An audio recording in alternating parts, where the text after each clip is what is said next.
Channel people. Today I will be doing a very special video.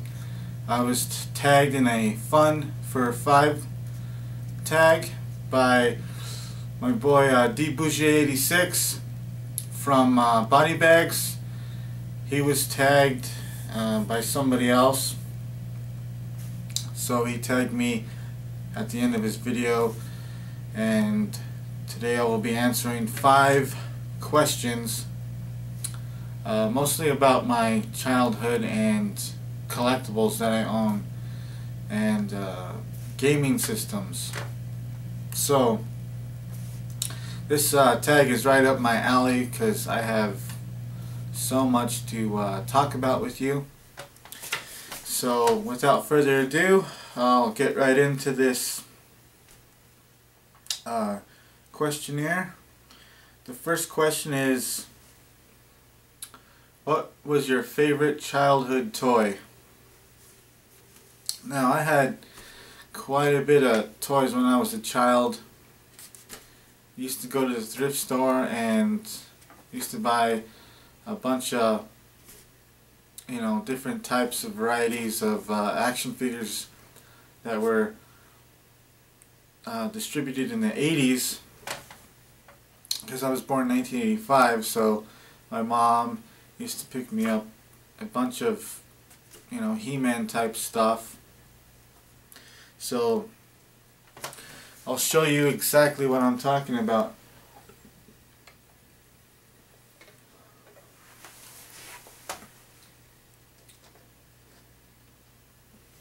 Here's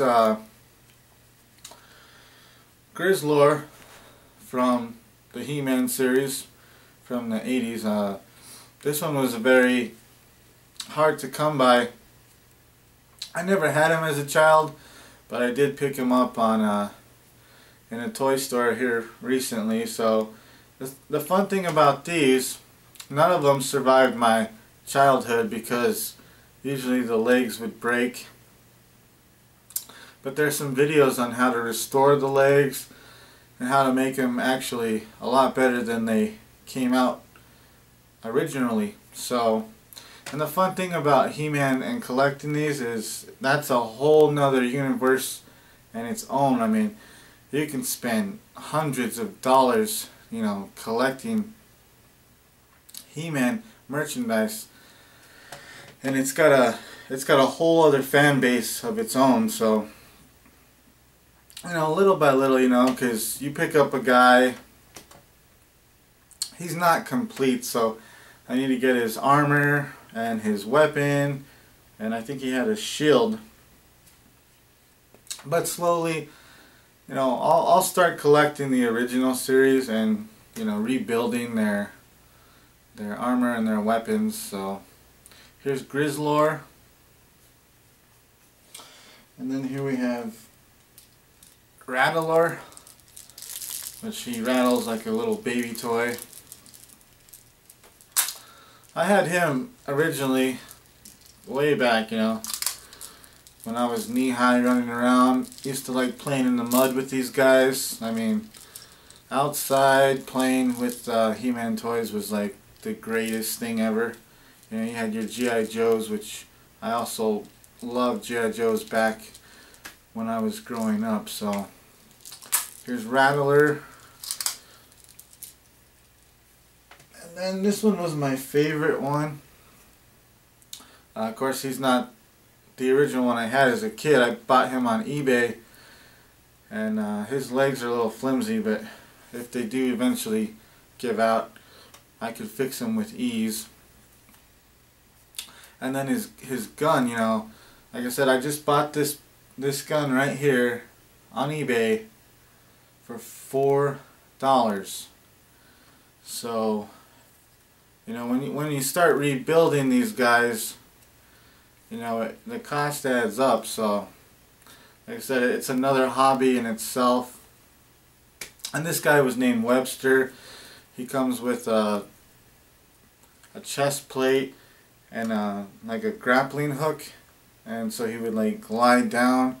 But that chess piece alone is worth some money. I mean, it's like $25 if you can find it. So, like I said, this hobby of collecting these He-Man figures is not cheap, you know, and they always had that twist motion. Some of them did, you know.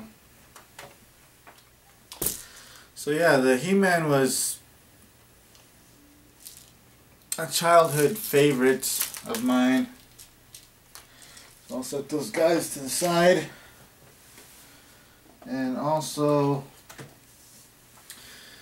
you know, the G.I. Joes were, you know, every kid loved these things. I mean, again, you could create scenarios with these things, and I loved, you know, of course none of them, some of them did, but a lot of them never survived my childhood. I mean, I would mutilate these guys. I would melt them, turn them into zombies, paint them with nail polish, white out, you know, red paint. I mean, these guys, you know, these guys were tough. I mean, they went through some damage.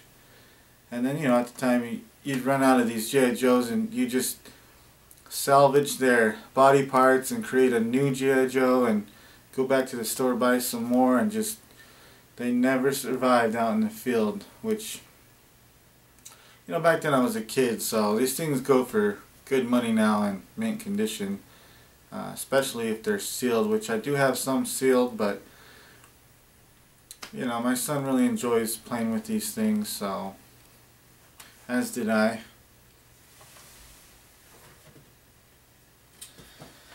And then another childhood toy of mine I really enjoyed from the 80s. I'm gonna put this, these things were called Monsters in My Pocket. Now, I had boxes of these things, and I'm not too sure if I still have a box full of them somewhere, but you know, these little guys were pretty popular. I mean, these things got so popular, you know, they were in cereal boxes, so, and they were usually numbered, you know, this one's numbered 15 right here on the back, and they were usually just one-toned color at the time, but I love these things. These things were so cool back then, and I want to collect them all, and you know, eventually get the whole set. And then we had Muscle Men, which were very popular back then. I mean, these things were so popular that they were in 25-cent machines, and now these little guys, they go for buku bucks on eBay. And they re-released them, and I think for like 3 of them in a package it's like $14, which is crazy. But I had a whole box full of these Muscle Men, so really enjoyed playing with these. And then Monsters in My Pocket came out with like a Series 3, and I had them all at one point, and they changed it up because they're a little bigger, and they have 3 different colors, you know, instead of one tone, there's 3 different colors on them, so they're pretty cool. This guy's like a sewage man, you know. I don't know what his original name is, but these ones are original. These ones here I have survived my childhood, so. And also back when I was in school, growing up, you know, these little guys were pretty popular on the playground. I mean, they're called Pogs. And I had cases of these little cardboard circular cutouts. You know, just dozens upon dozens of these things. And I have some Goosebump Pogs that I never used. They stayed with me, and I put them in a special case because I didn't want those to get damaged. And by damaging them, is you would get these slammers, these metal slammers here, and you just put them in a pile and you would slam the slammer on top of them. And I don't even remember the whole rules thing, but it was pretty popular back then. Now you ask an average person out there on the street and they probably have no idea what pogs are. So, you know, some stuff that, you know, I used to play around with back growing up. So now, question number 2 is, what is your favorite growing up toy to this day? You know, and I have so many. But I have to say, one of my great pieces I found out in the wild was the dragon from the Ray Harryhausen collection. And I found this guy for like 10-15 bucks, and this guy goes for $400. So yeah, that was a score. So I souped this one up that day when I seen it. Also, another favorite grown up toy in my collection. I have quite a bit, but you know, Godzilla, you know, got him at Toys R Us. You know, you can get him pretty cheap, but look how gigantic this thing is. I mean, it really stands out in your collection, especially if you have, you know, a movie collection and you like to display certain things. Gotta have that Godzilla in the background. So, and I could probably go on, because I also have a King Kong from the movie Maniacs line. And I'll just go with question number 3.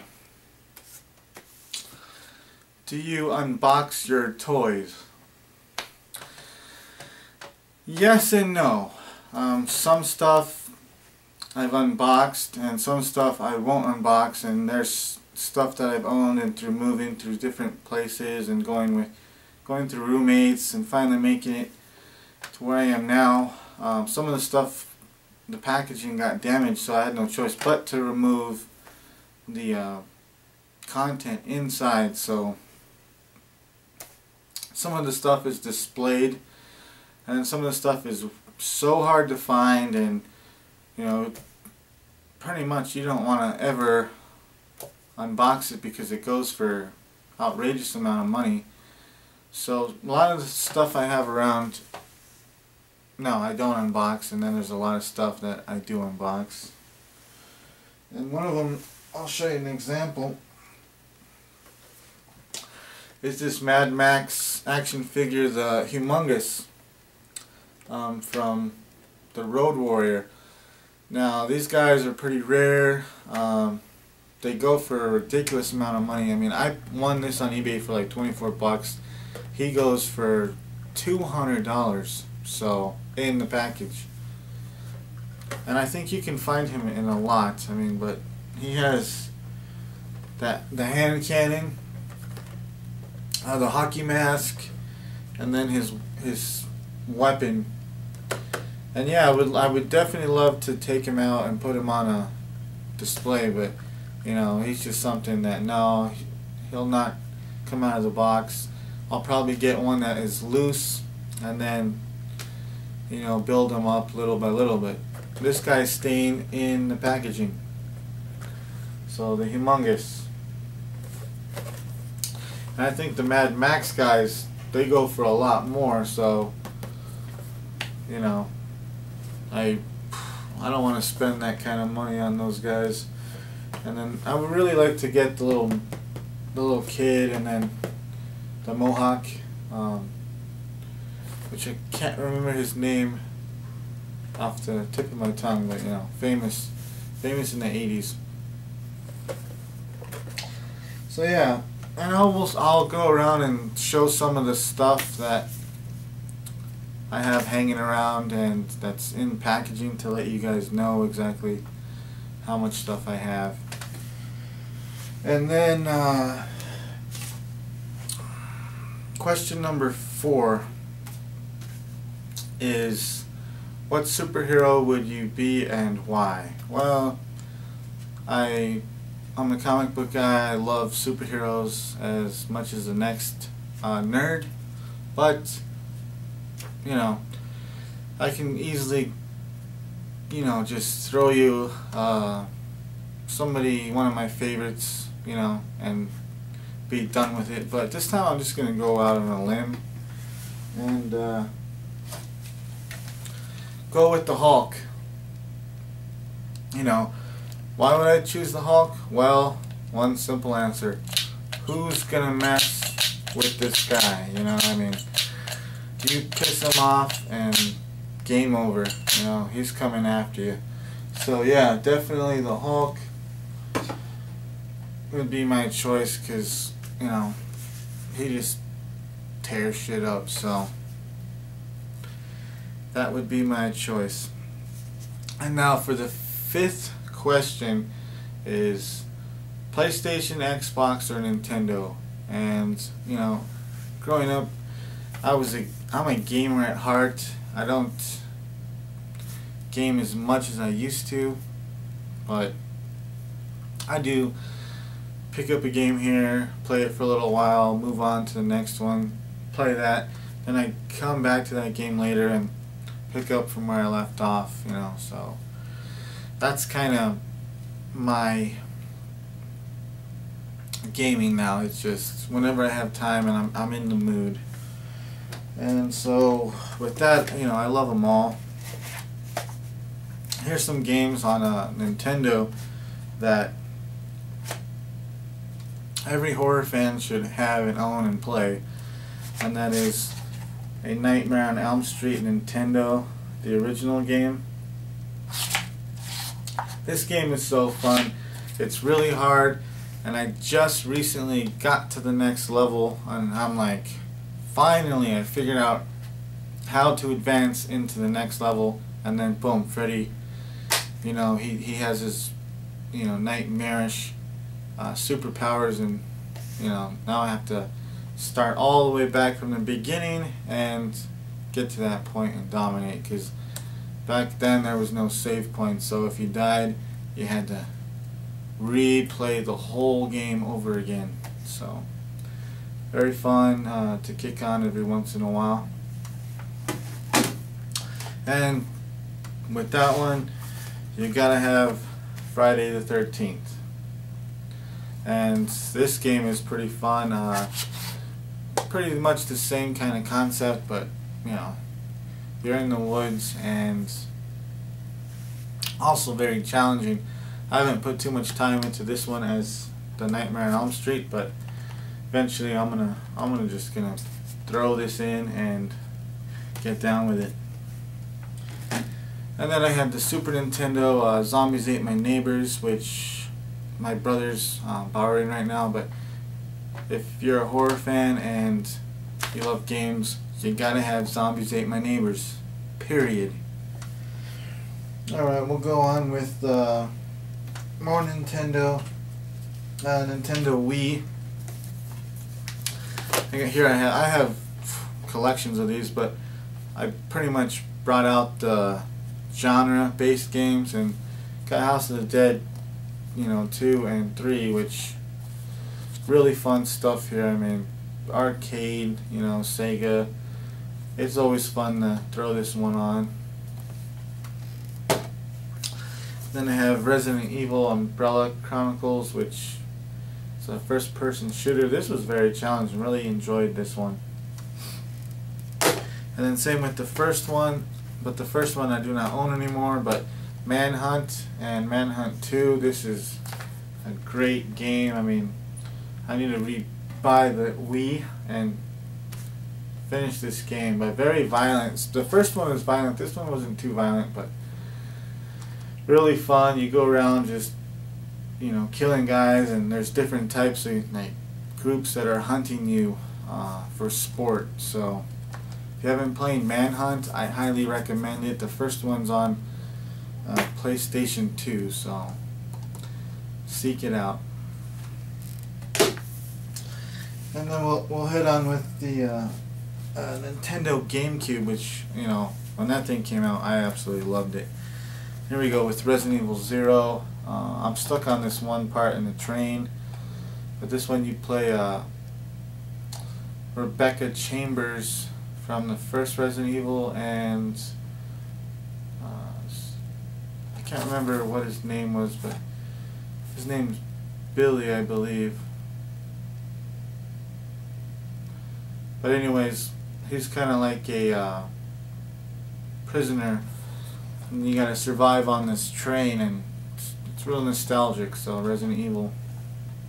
And then Resident Evil 4, which only came out for GameCube at the time, but I believe it's not on PlayStation Network somewhere. But man, I fell in love with this game. I dominated on this game.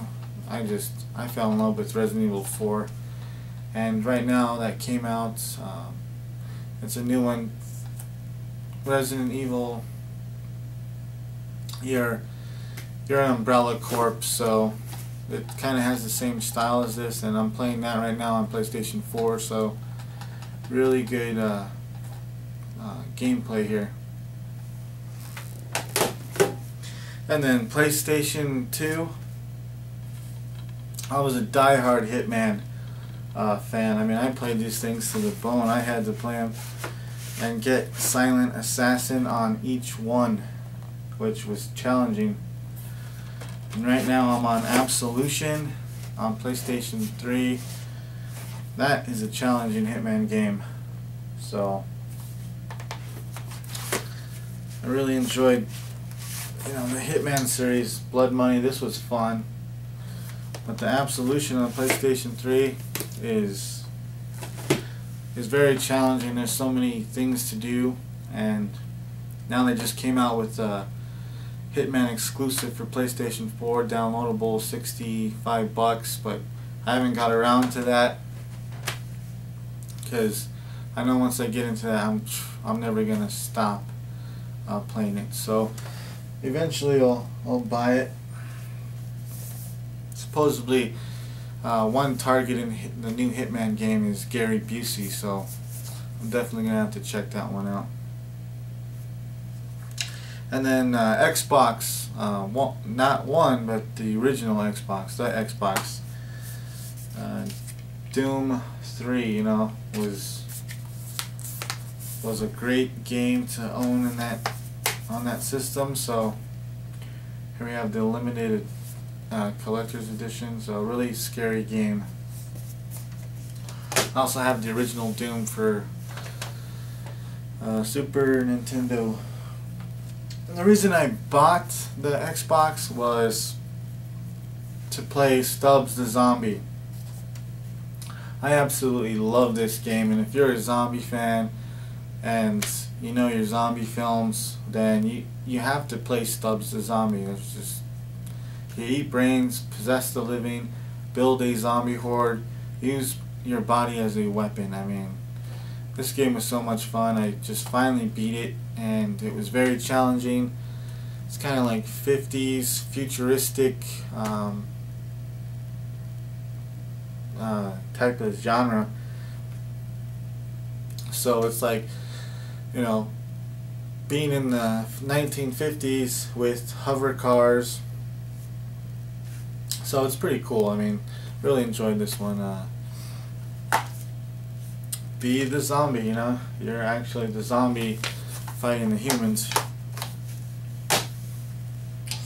And then another one that really never got any hype, or not a lot of people knew about it back in the day, but Land of the Dead, George A. Romero, Land of the Dead, Road to Fiddler's Green, first person view, kind of basic, and just go through the cornfield, make it into the city, you go into the hospital, and then you go into the apartment.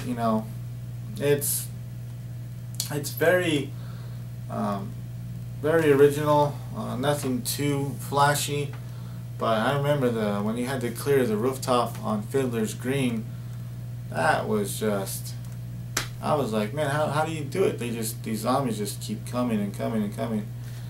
and you just have to be really precise and, you know, not take any damage, because it just seems like the last level seems like it never ends. But as soon as you beat it, you know, game over. That's it. But it was a fun one, you know, for the horror genre fan, you know. Land of the Dead, Road to Fiddler's Green. And then some more PlayStation 2 games. Alien vs. Predator Extinction. Great game, kind of like Warcraft. You know, you're either the Marine, the Alien, or the Predator. You build your little camp, and there's a fog, and you go exploring level by level, and then boom, you know, there's people attacking you, and you gotta conquer the level. So really fun game, very nostalgic for its time. If you haven't played the Alien vs. Predator Extinction on PlayStation 2, go out there, seek it out, grab it. And then here we have Hunter the Reckoning Wayward. And this one, it's a two-player game. You pick your characters and you go exploring the city, and there's zombies with guns, which is pretty cool. There's just monsters and werewolves, and really fun game, you know. So I haven't beat it, so I need to get down and replay this one. And then here we go with Resident Evil Outbreak, and here you're like 4 different characters. It's kind of nostalgic to the Resident Evil, you know, walk around inventory wise, but you get to do a lot more with your characters, and you explore and you have to survive. And this is, if you really want to get into it, you know, Resident Evil Outbreak, there's so much to do on this. And it started with online broadband, which I never got into, but it's pretty cool right there. And then here I have Resident Evil Outbreak File 2. So I think you're some of the same characters from the first one, but good to have in the collection. And then here we have the Evil Dead Regeneration, and this one was fun because Ted Raimi, voice of the sidekick. So this was really fun. I mean, love the Evil Dead games. The original for PlayStation was good. It took place in the cabin, and I think I have that somewhere in a box, but it's in those old CD cases. And then a Fistful of Boomstick, which was really good. You know, you can never get enough of these Evil Dead games. I hope they come back someday. And then some more PlayStation 2 games. The Suffering, which, you know, this was very scary, very haunting back then. I mean, you're a guy in prison, and you have to explore this island, and it, you know, takes place like probably in the 1950s, and you turn into this monster, and that's your kind of like superpower to fight these demons from hell, which, you know, these machete wielding monsters, and the monsters in these are pretty hard. So really fun. And turning the lights off and play The Suffering, it's pretty scary environment. Alright people, sorry about that. Video ran out of memory. So when I left off, I believe I was talking about The Suffering. I highly recommend this game. Good old cheat list. Didn't even know that was in there. So yeah, check out The Suffering. I highly recommend this game. You know, well, you know, PlayStation 2, you know, when you go advanced into 3 and now 4, you know, these games they're dated, but you know, you can still get into them and, you know, have fun with them. So I really highly recommend The Suffering. I loved playing this game. It was very challenging. And then I picked up the sequel finally. And I picked it up at Bookman's. I'm in the middle of it right now. I got to this part where I'm just fighting these monsters and they're just overwhelming, and they kill me right away. So I got to figure out how to take these monsters with these legs that have these high-powered cannons. Just crazy stuff, man. The creatures that are in here are just really creepy and amazing. So Suffering 2, Ties That Bind. And then here we go with another game that flew under the radar, but if you're a Resident Evil fan, you knew about it. And it's called Resident Evil Dead Aim. And this takes place on a cruise liner. And I need to get the Gun Con 2, so it's one of the first person shooters. You use the gun, kind of like the Resident Evil Umbrella Chronicles. So really need to get into that one. I haven't really done much with that one. And then here we go with Castlevania Lament of Innocence. I've been a Castlevania fan ever since Nintendo days. So this one right here was, I mean, when this one came out, you know, I went and grabbed it right away. Of course, this is a used copy now, but this was a beautifully done game. The gameplay, the monsters, the fighting, the whip that you use, you get to upgrade the whip, you know. So I'm on the last level, the boss, which is, I think he's the devil, and you fight him in the pits of hell, and I'm just, right now, it's to the point where I'm like, okay, I need to take a break from that, because I just can't seem to defeat him. So, and then there's other Castlevania games that have come out after this. So now we'll get into the PlayStation 3 games. Red Dead Redemption, Undead Nightmare. I mean, right here, the Western, you know, Rockstar's love their games, you know, the Grand Theft Auto and such, Manhunt.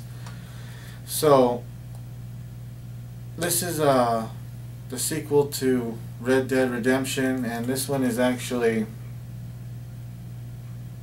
the zombies in the Old West. So you get to fight zombies in the Old West, the zombie bear, what else? I mean, if you haven't played Undead Nightmare, you're missing out. And here we have a old school game from the Nintendo days, Splatterhouse. You're this Jason Voorhees type character with the hockey mask, wielding a chainsaw, meat cleaver, fighting demons from hell, all over the place. You know, mansion. This game goes all over the place, and you gotta save your girlfriend who's been kidnapped by this mad scientist. So, really fun game. And then here we have The Walking Dead Season 1. This was a great game. I mean, the gameplay, the storytelling just really grabs a hold of you. I mean, I need to get Season 2, and I think there's Season 3 now, but really, really love The Walking Dead, a Telltale game series, and what they're doing with this is just absolutely amazing. And here we go, another one that flew under the radar. Didn't get a lot of hype, much love, but that is Clive Barker's Jericho. And if obviously you're in the horror genre, you know who Clive Barker is. Don't need to go into that. But this game right here, you're a band of characters, and you go into the pretty much the realm of hell and fighting these monsters, these demons, these bosses, and you know, each character has their own. You get to actually switch between characters during gameplay, which is cool. So, you know, you get tired of playing this one, you could switch to somebody else, and you just go into battle as a group, as a one. And you know, it's dated now, but it's still fun to put in. Pretty creepy. I mean, it's Clive Barker, you know. And here we have the Darkness, which was pretty cool. Kind of the same as Jericho. It's first person, and you get these demons that help you conquer missions, and you're fighting the mob because you're like a mob guy possessed by a demon. So it's a pretty good story. Need to get the sequel, but I finally did conquer this game, so that was a fun one. And of course, Twisted Metal, PlayStation 3. Really fun game. Love playing it with my son. You get the Sweet Tooth story in this one. It's like a little slasher movie in a game, so that was very enjoyable. And then here's the Hitman Absolution. This is the one I'm currently playing, trying to conquer it, trying to get Silent Assassin. The high scores, the unlockables, you know, I absolutely love the Hitman franchise. Here we go with the new Aliens vs. Predator. You get to be the Marines, the Predator, or the Alien. 3 different stories, 3 different campaigns, very hard. I don't think I've beat any of it yet because put it on the hardest difficulty and just can't get anywhere. I mean, I'm currently in the middle of this one, Aliens, Colonel Marines, which is pretty cool because you're the Marines and you're in the alien planet and just going around trying to survive and explore what's going on. So it's pretty cool. And then these ones flew under the radar too. Saw, the video game. Very challenging, a lot of puzzles to solve. You know, it gets to the point where you gotta get your A game on these ones. So, and then there's Saw 2, the sequel.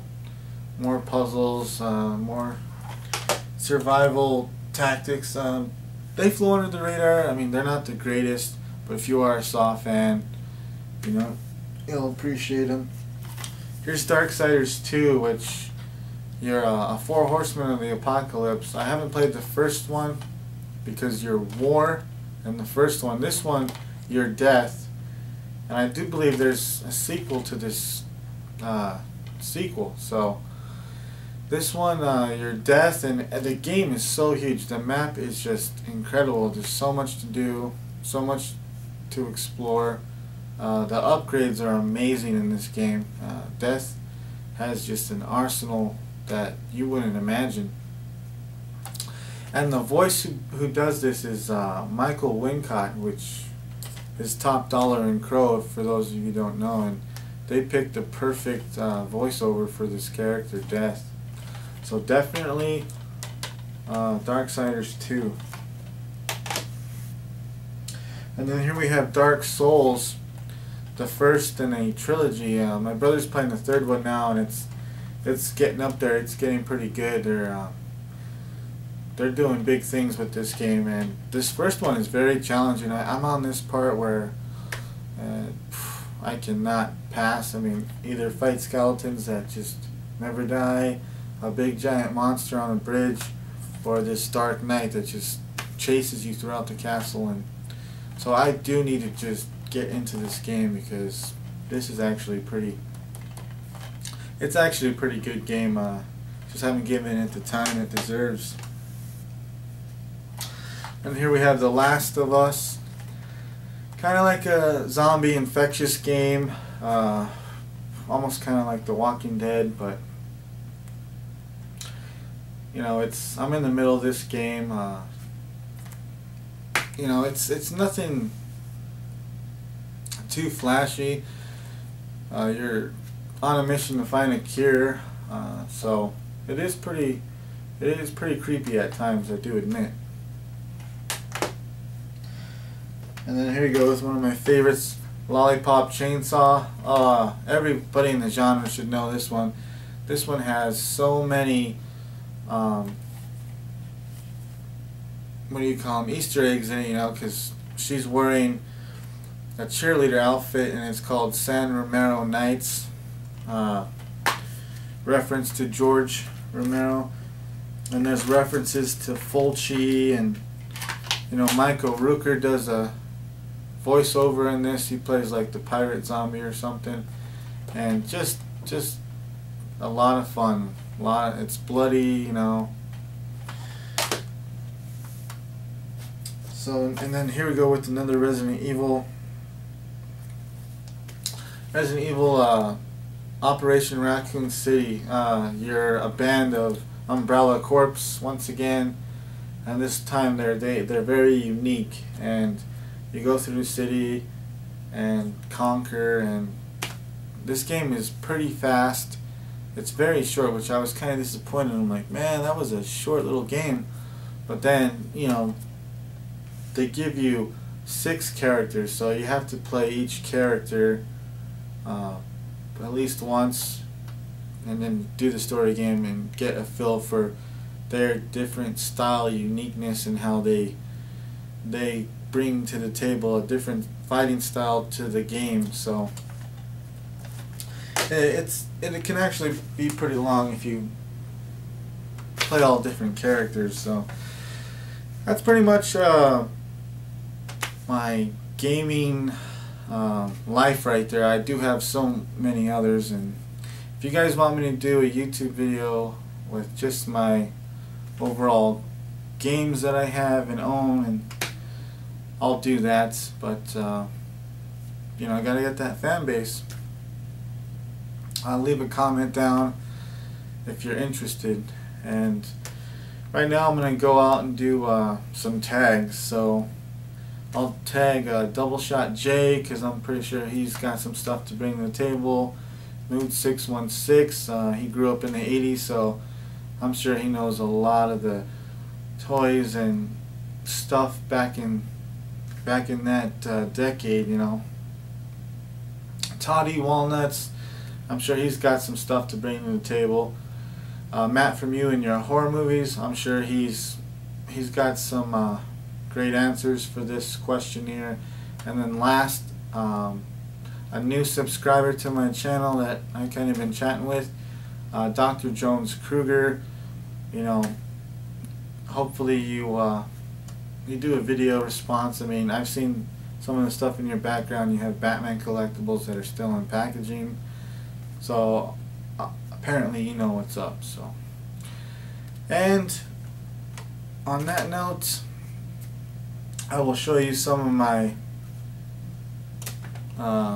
stuff that I have in my packaging still, and that will conclude the video, people. So alright, here's some stuff in my packaging. Here's Marv, which he goes for good money, so I'm not taking him out of the package. But comes with the hatchet, gasoline, and his 1911. And here we have the bungee walker from The Walking Dead. Here we go with Herschel Green. The Freak from the Spawn series. Really enjoyed this guy. I remember having him in middle school and taking him out of the package. He comes with an arsenal of weapons. Then here we go with Zombie Spawn. Yeah, he's decaying, trying to stay alive. We got a chainsaw for a hand. Then we have Chapel, which I got him on eBay, and this guy's been taken out of the package because he's missing some weapons, so I'll probably take him out of the package and just buy another one. Here we have Overkill 2. Absolutely love Overkill. One of my favorite Spawn characters next to Chapel. Here we go, the Joker. And then the Joker from the Hush comic series. Up here we have Alien Spawn. We got a Scarface picture frame. The RV zombie. And the Water Walker. We have a Gremlins poster I picked up at Bookman's. And we got a Scarface poster here, framed museum glass.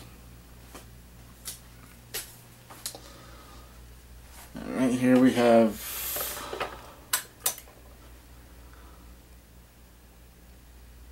Ashley Lawrence autograph. We go with the Floyd Mayweather. Or no, I'm sorry, Holyfield and Tyson, excuse me. And Bruce Lee.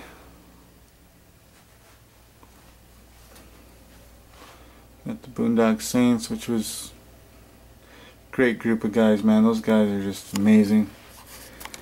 And Captain Spaulding, Sid Haig. Here we go with Eddie Munster, John Russo, Elvira, Puzzle from My Childhood, Daniel Harris, Jill Sholeon, the babysitter, James Hamilton, the Saw Cruise, Shawnee Smith, Gary Yules, and Costas Mandalore, Mark Rolston, Robert Zarr, rest in peace. This guy was amazing. He was a real nice guy. Some more Mark Rolston, Boggs Diamond from the Shawshank. I Could Be a Friend to You. And then here's the Ghost. Still in the package. Dan Yeager. Here's my Halloween mask from Trick or Treat Studios, signed by Danielle Harris and PJ Souls. And Michael Myers, Anchor Bay Lenticular.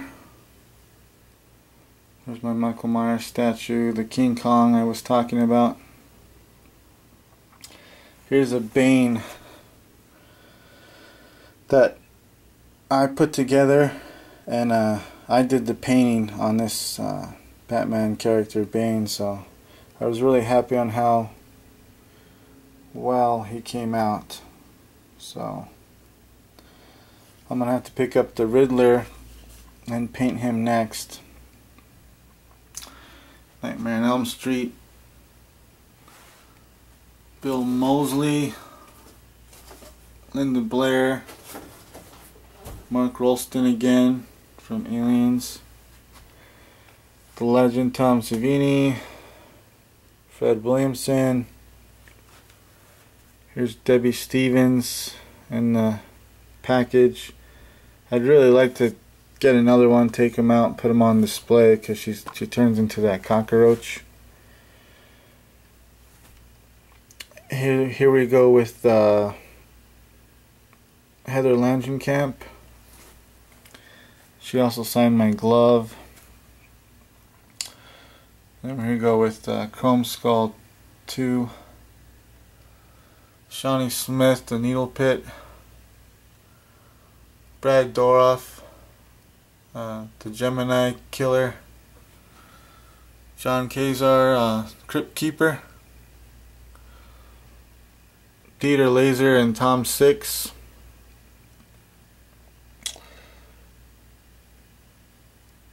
Here we go with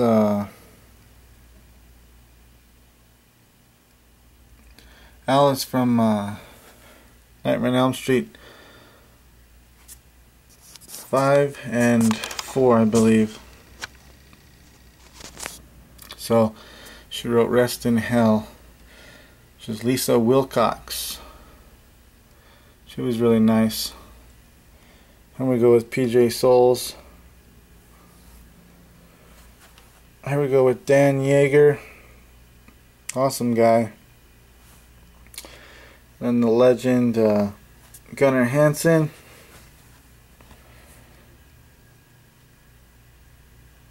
And here we go with the new Leatherface guy. Can't remember his name off the top of my tongue, but I got the chainsaw signed by Gunnar Hansen. You know, rest in peace. I also got the backside signed by Dan Yeager. So I just need to buy the base of a chainsaw and then put this one on display. Here we go with Carrie Yules. There's Elvira. Photo op. More Costas Mandalore. Kane Hodder. Roddy Piper, rest in peace. Costas Mandalore just gave me that picture, which is pretty cool. Joker Bendy. And then Kane Hodder signed my hockey mask. Here we go with some Joker still in the box. Let me go with the Predator, which I really love these ones, so that's why they're in the package, because they go for good money. And then we have Dutch again with the cigar in his mouth. I really enjoyed this one. And then the Wire Twins with the torso, which I'd love to take them out, but I'll probably buy another one. And then here we go with the Guardian from Hell himself, Doug Bradley. Here we go with the Joker tin. And then these ones right here I got from the Mad Monster Party Con. Here we go with the Butcher. These are Line of the Dead. And that was Quentin Tarantino as the Butcher zombie. And then here we go with Big Daddy. And then here we go with Machete, which is Tom Savini. And these were cheap. I got a deal with these ones, so these ones are not coming out of the package. And here we go with an Injustice Joker. And then the Penguin, which goes for good money too. The Japan series that came out. So that concludes my 5 for 5 tag. I do have more autographs that I need to frame. Also, I got a lot of other stuff too that I'd like to show off someday, but for right now, this video is pretty good. I showed you guys a lot of my collection, so hopefully you like the video, subscribe, comment, and spread the word. I am the Sinister One, signing out.